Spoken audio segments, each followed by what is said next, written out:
Artist Kannada.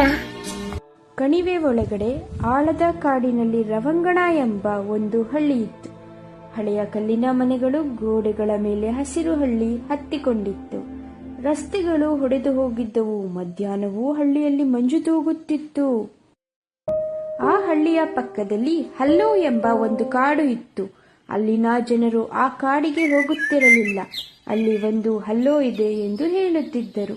ಪಕ್ಷಿಗಳು, ಪ್ರಾಣಿಗಳು ಹೋದರೆ ಹೊರಬರುತ್ತಿರಲಿಲ್ಲ. ರಾತ್ರಿ ವಿಚಿತ್ರ ಕೂಗು ಕೇಳುತ್ತಿತ್ತು.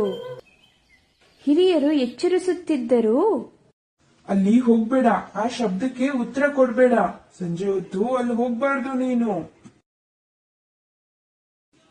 ಒಂದು ದಿನ ಆ ಹಳ್ಳಿಗೆ ಒಬ್ಬ ಅತಿಥಿ ಬಂದ.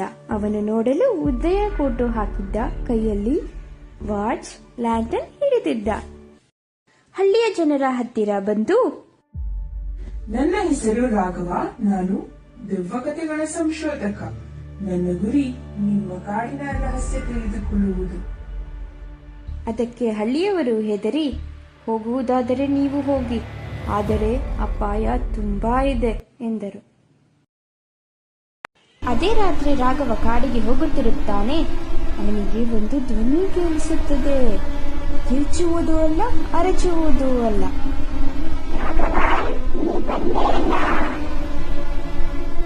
ಮಂಜಿನೊಳಗೆ ಒಂದು ಆಕೃತಿ ಎದ್ದು ಮಾತನಾಡಿತು. ರಾಘವ ಅದನ್ನು ನೋಡಿ ಬಿದ್ದನು. ಬೆಳಗ್ಗೆ ರಾಘವ ಎದ್ದಾಗ ಬಟ್ಟೆಯೆಲ್ಲ ಕೊಳೆ, ಕೈಯೆಲ್ಲ ರಕ್ತ. ಹಳ್ಳಿಗೆ ಹಿಂತಿರುಗಿದ. ಜನರು ಅವನ ನೆರಳು ನೋಡಿ ಹೆದರಿದರು. ರಾತ್ರಿ ಅವನಿಗೆ ಮತ್ತೆ ಆ ಧ್ವನಿ ಕೇಳಿಸಿತು.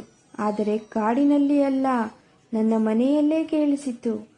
ಆದರೆ ಆ ಧ್ವನಿ ತಾಯಿಯ ಧ್ವನಿಯಂತೆ ಸಿಹಿಯಾಗಿತ್ತು. ಆ ರಾತ್ರಿ ರಾಘವ ಮತ್ತೆ ಕಾಡಿನೊಳಗೆ ಹೋದ.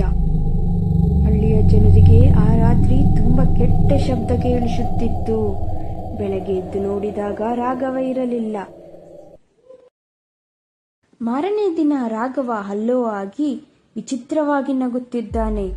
ರಾಘವ ನಗುತ್ತಿದ್ದನ್ನು ನೋಡಿ ಜನರು ಹೆದರಿ ದೂರದಿಂದ ಓಡುತ್ತಿದ್ದ. ಈ ರೀತಿಯ ಹೆಚ್ಚಿನ ವಿಡಿಯೋಗಳನ್ನು ನೋಡಲು ನಮ್ಮ ಚಾನೆಲ್ ಅನ್ನು ಸಬ್ಸ್ಕ್ರೈಬ್ ಮಾಡಿ.